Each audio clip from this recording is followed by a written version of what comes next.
Welcome to the Amash Files, your one-stop podcast for Justin Amash's march to the presidency, featuring deep dives into who Justin Amash is, campaign analysis from experts, and news from the campaign trail. If you're ready, let's get started.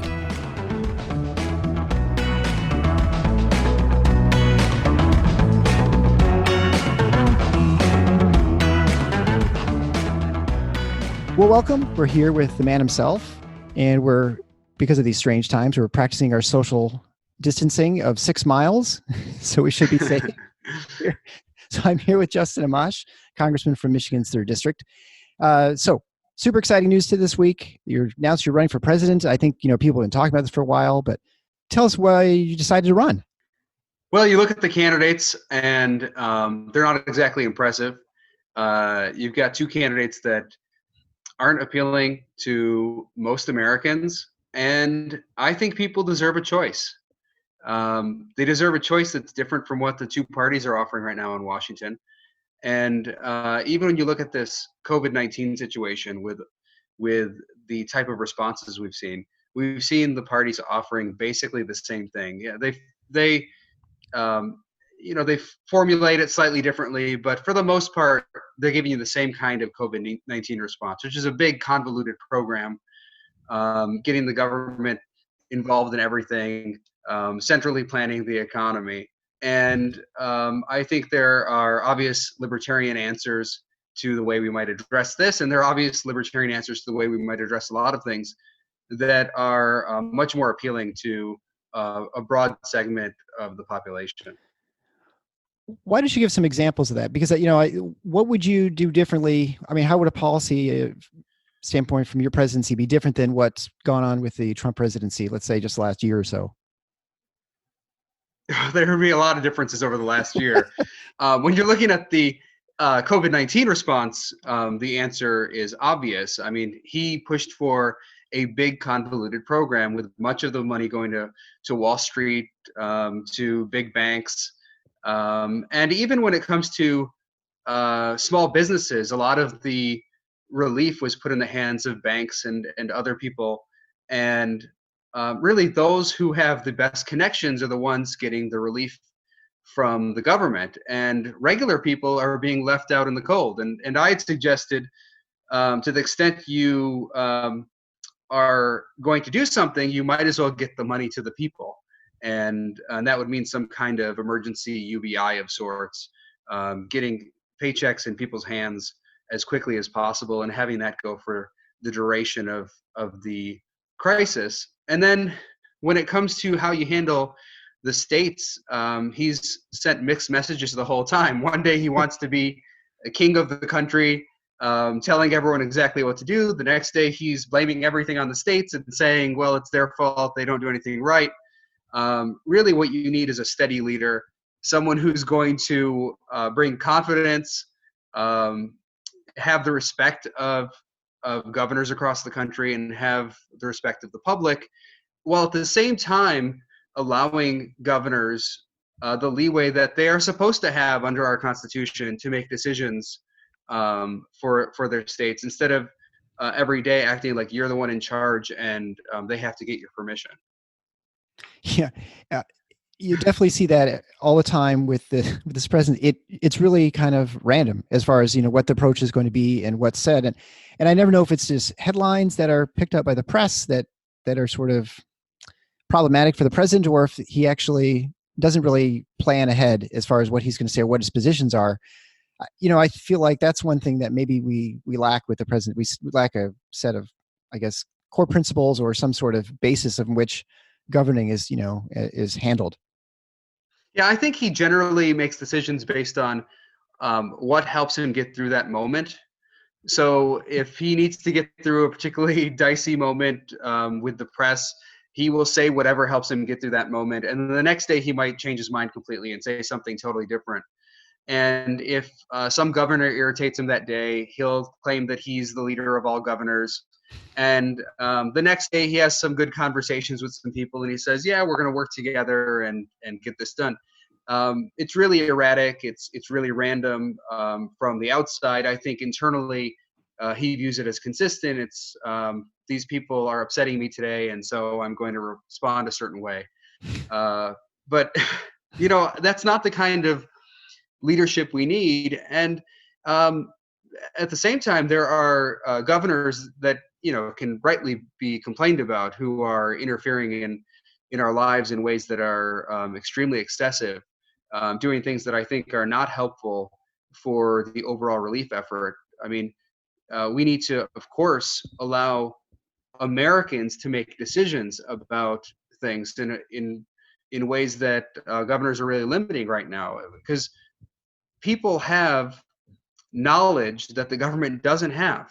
And when you try to plan everything from the top, whether it's from the White House or from the governor's mansion, you can't actually address people's needs very effectively, because you don't know what they need. Only they know what they need in the time and place. And right now we have businesses that are being told they can't open or have to open or whatever the government decides that day. And really, these businesses would have better information about how to handle safety in their own place of business. Yeah. The big news, of course, is that you've announced you're running for president as a Libertarian in part of the Libertarian Party.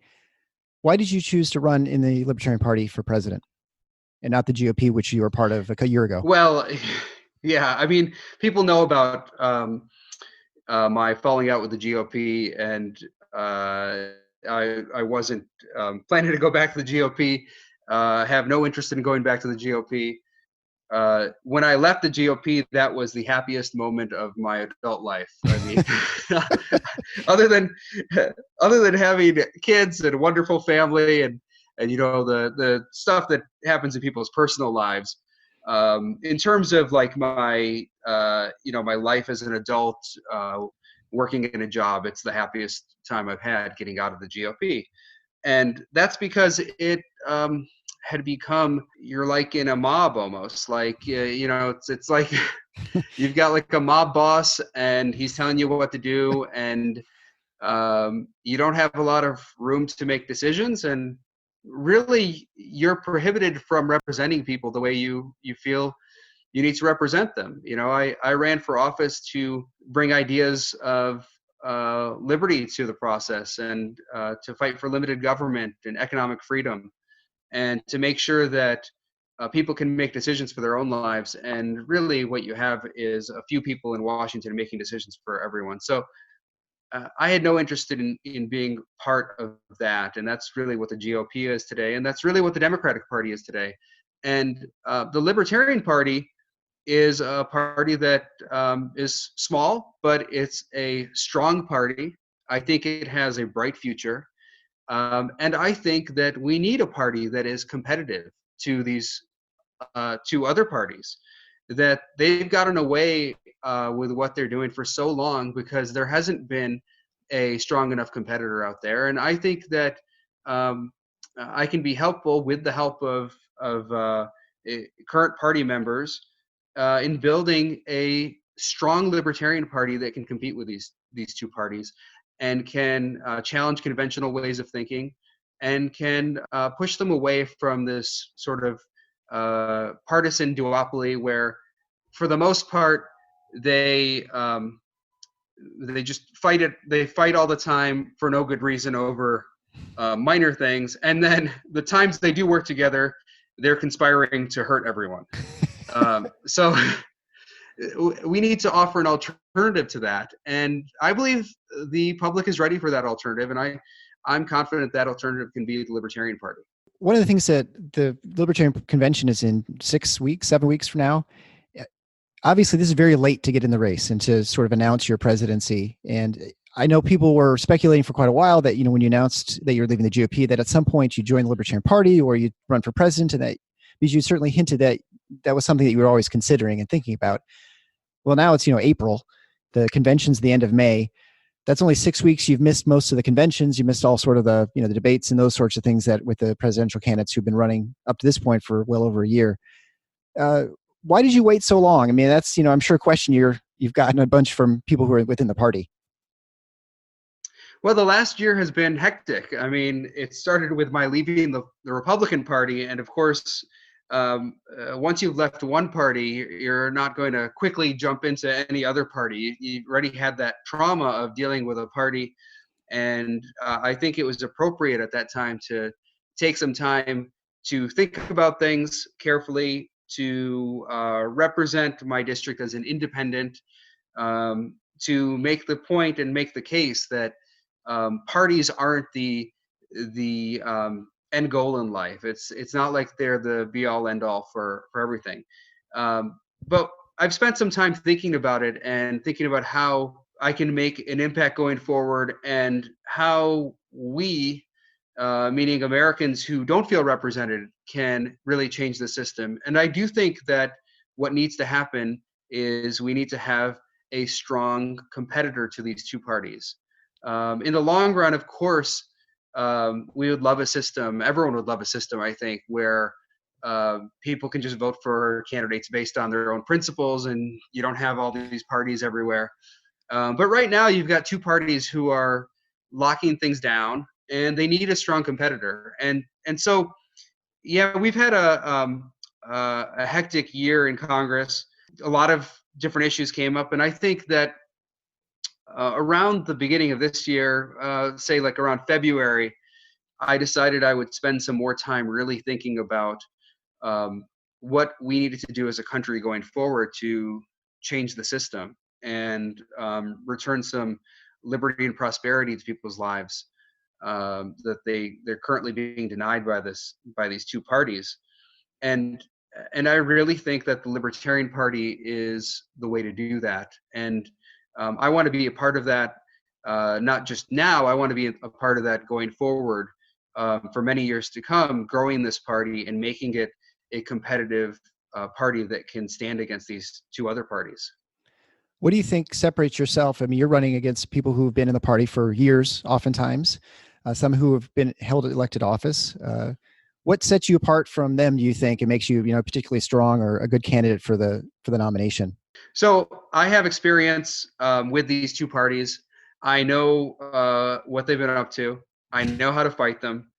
And I think that I can come into the Libertarian Party and present a strong case as someone who's been in the mix, who's been fighting for libertarian principles for a long time, who's been on the outs when I was a Republican, even within my own party as a Republican. I was on the outs. I was always fighting them from the libertarian end of things.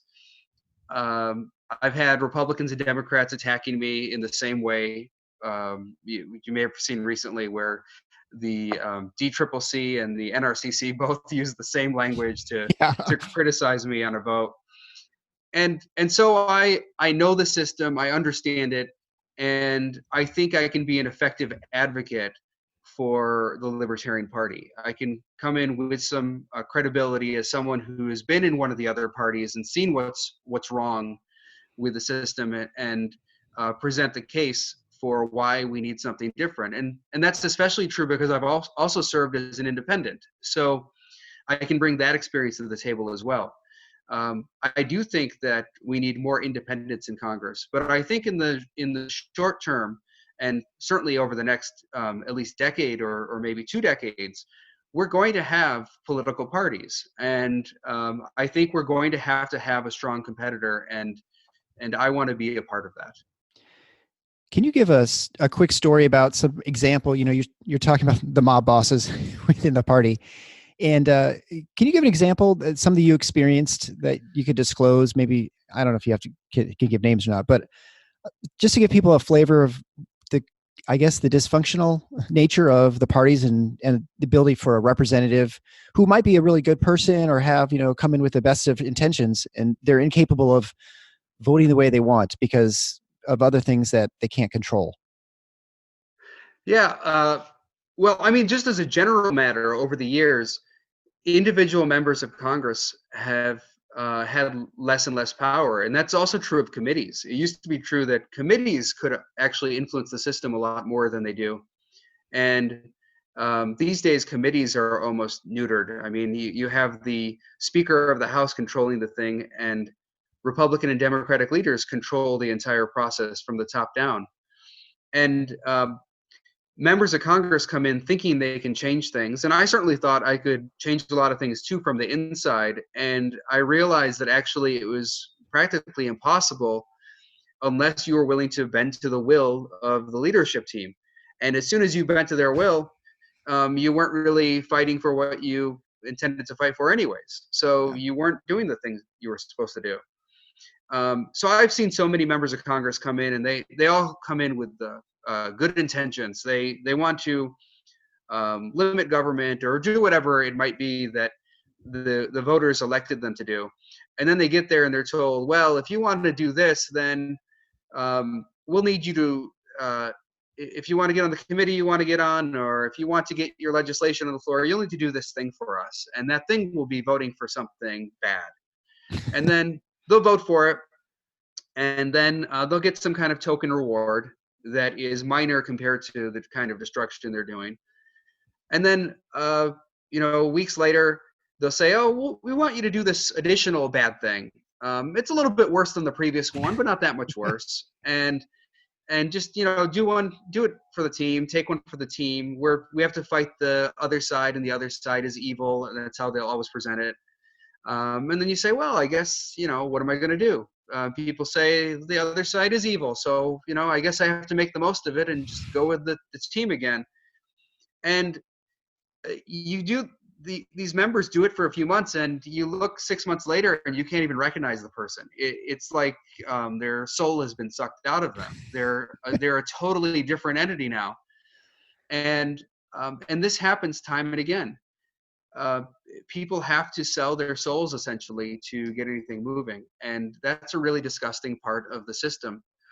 And I refuse to play along. I would fight the leadership on all sorts of things, and the times we would get our way, where we'd get some opening of the system where we'd be able to push things further, was when we had the House Freedom Caucus actually caring about the process. That was a brief period of time where the House Freedom Caucus really cared about opening up the process and getting amendments on the floor and doing other things that were necessary. And we were quite effective for a brief period of time until the president came along, and now the House Freedom Caucus largely just cheerleads for the president, which is unfortunate, but not unexpected. I feel like, describing these party bosses, I'm not sure if they sound more like the mob or they sound more like dementors, like sucking your soul. I feel like they could be either one, and maybe both. I don't know. So we'll focus on the Libertarian Party initially, just because I think that's where the battle is right now. That's what you're working right. First, you have to get the nomination from the party, and then after that, you run for presidency against. Well, I guess now it's going to be Joe Biden and Donald Trump. What exactly? What's your pitch to the delegates? Because you're now part of the Libertarian Party. How are you going to convince them that you're the guy that should take them over the finish line for the presidency? Well, I've been a consistent libertarian throughout my adult life. Growing up, I was a libertarian too, but I just didn't realize it. When I was a kid, I didn't know what it meant to be as anti-authoritarian as I was as a child. It got me into some trouble in school at times. I had good grades, but I get in trouble with the teachers when I was a kid because of some of my opposition to arbitrary authority. But it was, I've always been a libertarian instinctively. I didn't really understand what it meant, like what my views meant and where they stood in the place of philosophy or politics until I was a little bit older. I was in my 20s at least, and I started to read Hayek and read Mises and read others after that, Bastiat, of course, and Hazlitt and many others who had an impact on me. I studied economics, so I come from an economics background. I'm obviously a big fan of Austrian economics. That's my economics background. And then I went to law school and realized in law school, I really tend to side with defendants in a lot of these cases, weirdly, fighting for their civil liberties and making sure that the system is not violating their due process and violating their rights. I noticed I was different than a lot of my Republican friends, to the extent there were that many Republicans in law school. There just aren't that many. But Yeah. But I noticed that my views were different. I was siding with people who cared about civil liberties on a lot of issues, and so I came to this understanding that I'm a libertarian, and that's and I've been one my whole life and didn't know it exactly. And now that I've served in the state house and I've served in Congress for several years, I really have a good grasp of what the problems are and what we need to do to reach more people.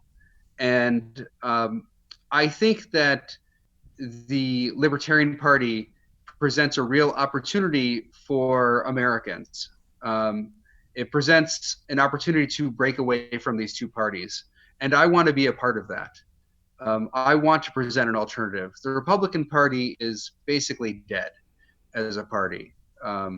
The Republican Party was never great. I was always fighting it since I've been in politics, but even having run as a Republican, I was, fighting them over the kinds of nonsense they were pushing.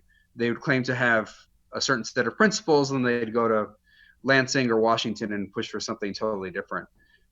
So, they've always been problematic, but under Trump, they've taken it to new levels where they don't really have a set of principles anymore. It's basically just whatever the president wants that day. And the Democratic Party is really missing a large swath of the electorate. I feel like they've become a very stale party in many respects. I mean, you have Joe Biden as the nominee on the Democratic side, and it's almost like a throwback to the Clinton days. They have a lot of candidates who could present different sets of principles. You and I might not agree with those principles, but at least they reflect some real ideology, some real views, and do a better job of representing, I think, a larger segment of the electorate. Instead, they're pushing pretty stale ideas. It's the same stuff as before, and let's just continue the status quo. And they're losing a lot of people, and they represent, I think, increasingly just a small segment of wealthier people, typically in the Northeast or in along the Pacific Ocean. Yeah. So they're losing a lot of the country, and there is a large portion of the electorate. I think a majority, if not a majority, then a strong plurality, who are open to an alternative, who are open to a different set of principles and values than these two parties are preaching. And I think the Libertarian Party can be that, because I think most Americans are pretty libertarian in their philosophy. If you ask them about the word libertarian, they might not think of themselves as libertarian. They might not even know what it means exactly. But if you start talking to them about the issues in their daily lives, you'll find that actually they believe in many of the same things that people who are affiliated with the Libertarian Party believe. And they believe in making individual choices. They believe in federalism. They believe in the idea that a government doesn't always know best, that you might know best. They believe in the separation of powers, for example. So there are so many things that the Libertarian Party has an opportunity to reach people with that, I'm excited to be a part of that. Do you think that you've gained this knowledge from the town halls? I mean, it strikes me that you've done a lot of town halls since you've been in Congress. I don't know how many you did as a state rep, because you're only in the state house for a couple of years, but you've been in Congress for 8 years now, I think, right? Or 10 almost. It's been quite a while. Yeah, nine years. 9 years. Yeah, probably feels like 90 for you. So, I mean, do you feel like you have a good feel for who Americans are, better than, say, your colleagues in DC? Do you think that your experiences are different than theirs? Oh yeah, I think I have totally different experiences. They tend to hear from a lot of lobbyists. They tend to hear from a lot of rich people. They tend to look at Twitter and Facebook and think that this is the totality of America. They are not generally that acquainted with regular people, everyday people that you run into at the grocery store or wherever it might be. I spend a lot of time trying to interact with as many people in my community as possible, hearing their stories, hearing their concerns, talking to them about various issues. And you wouldn't believe how many times people come up to me and they say, Justin, I'm a Democrat or a liberal or whoever, whatever they might describe themselves as, who really supports you. Can you tell me more about libertarianism? Because I'd like to learn more, because I know you're a libertarian and I seem to agree with you on a lot of things, but I don't know exactly why that is. You say you're a libertarian. Can you explain it to me? I hear from people all the time. I hear their stories. What you find time and again is most people value control over their own lives. Most people don't want the government deciding everything for them. They think there's a proper role for government, but they understand the idea that the federal government might do certain things, state government might do other things, local government might do some things, and your family is in charge of other things, or businesses are in charge of other things. They understand that. And a lot of times people get too caught up on just these few hot topics, and they think that's the totality of people's concerns, the one particular hot topic that's in the news. But most people are going about their daily lives and aren't concerned about every hot topic that comes up. They really want to make decisions for their own lives and not feel taken advantage of. And a lot of times the government's taking advantage of people, and they don't like that. They just want a fair system where the government, for the most part, stays out of their lives. And to the extent it's involved, it's securing their rights, and it's doing it in a way that is not unjust. And I hear that time and again. And I think that experience that I have with people out on the trail, whether it's the campaign trail or the office trail, doing town halls as part of my official work. I think that experience really helps me in getting a message across to people, a libertarian message, and presenting libertarianism as something that is accessible to them, something that they already believe in. I think that's the key. We need to make sure that people recognize libertarianism is already something they believe in. It's not something you have to convince them of. They already believe in it. You just need to help them identify that and recognize that the Libertarian Party is a place for them. You're obviously going to be working against history to get these people who are not familiar with libertarianism. It's been 1848, I think, was the last non-Republican or Democrat who won the presidency. So it's been quite some time. I mean, how do you get to the point where you win? I mean, what's your plan to try and pull off what would be unprecedented? I mean, so it's been so many generations since that's happened. There's people generally at this point think it can't happen. Yeah, well, first, we have deeply flawed candidates. I mean, you have Donald Trump and you've got Joe Biden. I think under normal circumstances, each side would think that these are extremely flawed candidates. But with all of the partisanship going on and with the way the president has really ratcheted up a lot of the partisanship, I think that there are a lot of Democrats who have sort of accepted Joe Biden as the nominee, thinking that he can present the best challenge to Donald Trump. But over the course of this campaign, I think people are going to see that Joe Biden's not really up to it. And we all know Donald Trump's not up to it. So you've got two candidates who aren't really up to it. And there's an opportunity for someone to present a strong alternative. And that alternative has to be someone who is approachable to most Americans, who can speak about issues that they are speaking about, and not just bombard them with all sorts of new issues that are just on the edges of libertarianism. I think we need to speak about the issues that are on their minds today. And I have experience talking to people about these issues. I've experienced understanding what can persuade people. and I've been successful in my district for a long time as a person who is known to be a libertarian. I didn't hide it. I was always very open about my libertarian views, and people were electing me time and again, oftentimes against challengers who were spending a lot of money to try to defeat me. So people are familiar with what I'm doing, and they're comfortable with it here.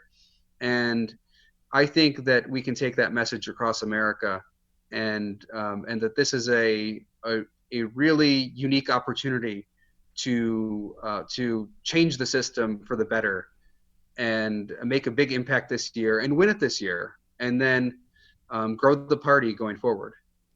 Do you see your role as running for president as helping down what's the term? Downstream candidates, down ticket ballot candidates, down ballot candidates, like for Senate and governor and things like that? Yeah, I think it definitely can help. Building a strong party is going to be a multi-year project. It's not just a one-year project. But I think it definitely can help candidates that are down ballot, make them viable, give them some juice where right now they might not be as noticed. And that's, I think, another benefit of my running on the Libertarian ticket. I think I can help with that. But it's going to take a team effort. We're all going to have to work together. I can help bring some publicity to the party. I can help bring people to the party so that they will consider it, so that they will think about it. And then it's going to take an entire team of candidates and Libertarian Party members to make this party one that is welcoming to everyone. Yeah. So this is a run like this is time consuming. I mean, obviously it's very time consuming for you now. You're in DC half the time, or more than half the time, away from your family in Michigan. Now if you're running for president, I mean, you're going to be presumably all over the country. You're going to be doing lots of media. How's your family been with this? And like, especially, I'm sort of curious about your parents, who are, you have definitely a more unique story than most people as a son of recent immigrants. Yeah, my family's very supportive, and they've always been very supportive. In every run I've had for office, they've been there for me, and it's been one of my strengths. I think it's a real strength to have family who are willing to help you, who are willing to set aside a part of their life to be a part of what you're doing in terms of politics. And I really have that, and it's made a difference for me. I have supportive kids, a supportive wife, and of course, supportive brothers. And my parents have been fantastic. They understand why it's important, and really, their story has made all of this so important to me. Their story of coming here as immigrants, my dad as a refugee, has made it clear to me how important this all is. They came to this country with very little, especially my dad, and they found a place of opportunity, and that opportunity is founded in liberty. It's the freedom we have here in the United States to make decisions for our own lives that makes such a difference. And I want to preserve that. And they understand how important that is, and I understand how important it is. And I certainly don't take any of that for granted as the son of immigrants, how wonderful this country is and how different it is from countries across the world, how much opportunity we have here in this country. And I want to preserve that. Yeah, and certainly I think you get a real taste for the freedoms we have when we don't have freedoms. Suddenly, like with this lockdown with the coronavirus. Yeah, that's right. I mean, people going kind of stir crazy, partly because of the restrictions of leaving your house and things like that, which I think, on many levels, people understand the social distancing, they understand to not spread disease. And I think people are kind of okay sort of with that. It's the sometimes arbitrary nature of the restrictions that I think really bother people. And how do you can probably speak to how you take this opportunity to spread the message of libertarianism or to limited government and more local control in this process. Well, I think people are very open to it right now. I mean, when you look in Michigan at the concerns people have about the governor's second order, not the first one, um, it seemed to be across the political spectrum. It wasn't just people on the right. Of course, many people who support the president were probably the people most outspoken against the governor. But there were other people, including me, who were very concerned with some of the overreach, some of the excessive aspects of the second order. Because everyone understands that we need to have social distancing. Everyone understands that there are going to be changes to our lives. Everyone understands that we need to wash our hands and wear masks and do our best to prevent the spread of the virus. And that means changes to the way we work and changes to the way we enjoy our lives as well. We're going to have to stay home a lot. People understand that and can accept that. I think when it got to the point where we were closing down bicycle repair shops and telling people that they could look at an item in the store, but they couldn't actually take it off the shelf and buy it, that people got upset, where they said, okay, this goes too far. You're telling me that I'm in a store and I'm looking at an item and I'm just not allowed to buy it. And then the answer is, well, just go to another store and buy it there. But how does that actually reduce the spread of the virus? I mean, sending someone to another store when they've already been in a store. I mean, if you want to reduce the spread, you think the simplest way is just let them buy the thing and move on. And then even setting restrictions on how many people can be in a store in an arbitrary way that applies across the board, regardless of whether you live in the UP or in Detroit. You know, there are differences, right? There are differences in the way people live and the way the stores might operate depending on the location in the state. Yet they were given with big lines outside the door where people are in close contact with each other. So you actually spread the virus that way rather than allowing businesses to decide what is the best way to prevent the spread. I think when those kinds of things happen, people got really frustrated.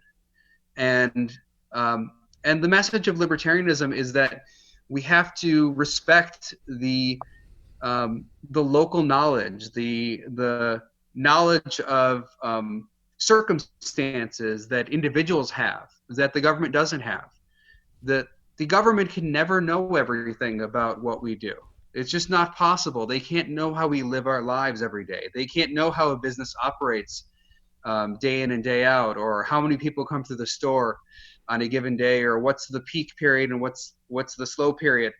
Businesses know that. People know that kind of stuff. And you have to give them the leeway to make decisions, or you create havoc. You create situations where you might actually exacerbate the problem that you're trying to resolve. You're trying to limit the spread of the virus, but you might actually exacerbate the spread of the virus because you don't have enough information. It's what Hayek called the local knowledge problem.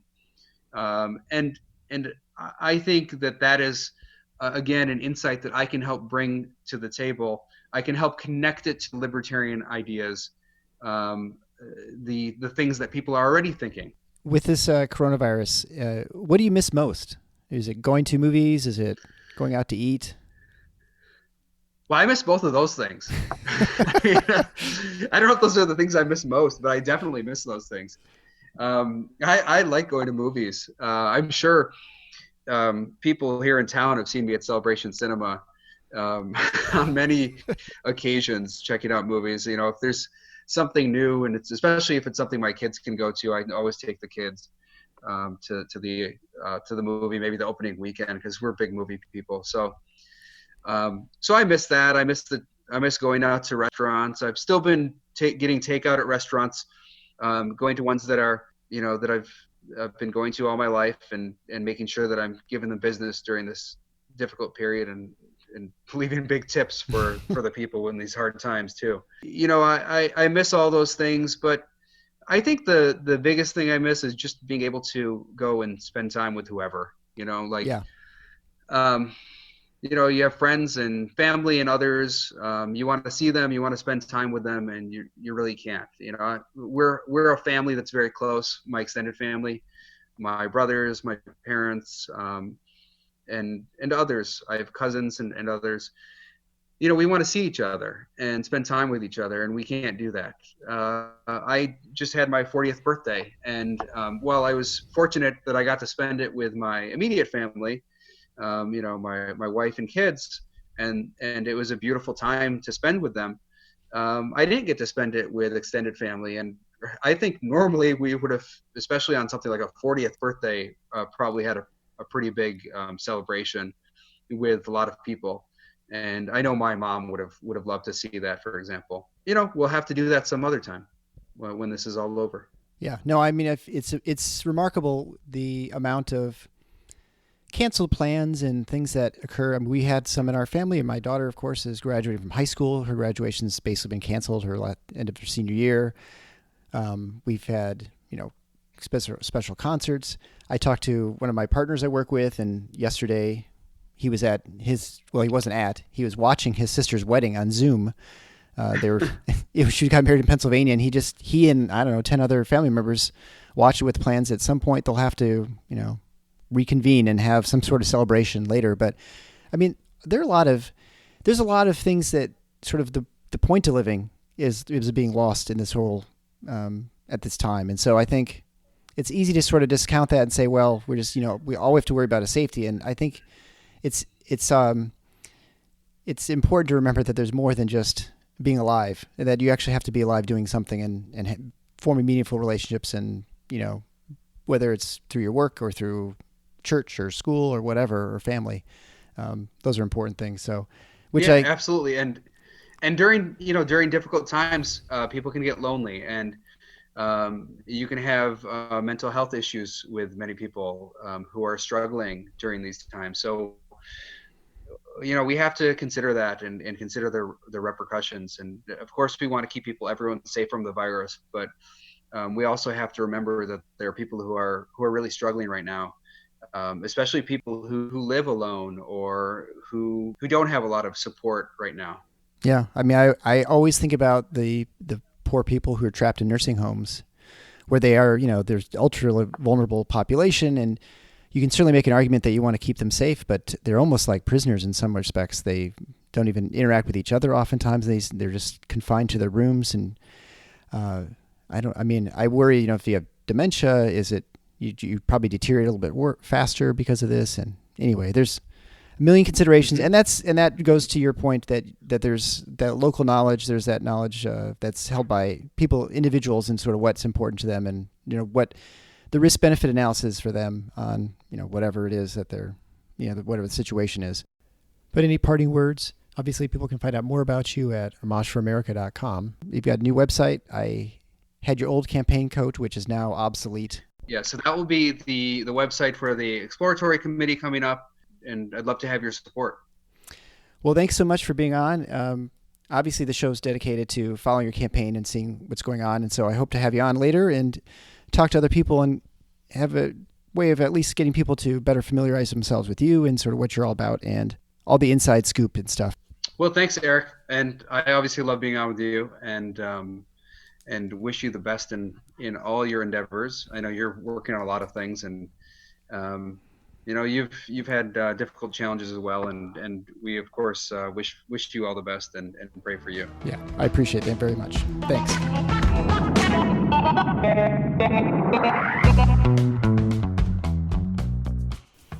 Thanks for listening to the Amash Files. Please subscribe to the show on your favorite podcast player and share it with your friends. We'd appreciate it if you left a written and 5-star review too. Send all questions and guest ideas to amashfiles@gmail.com.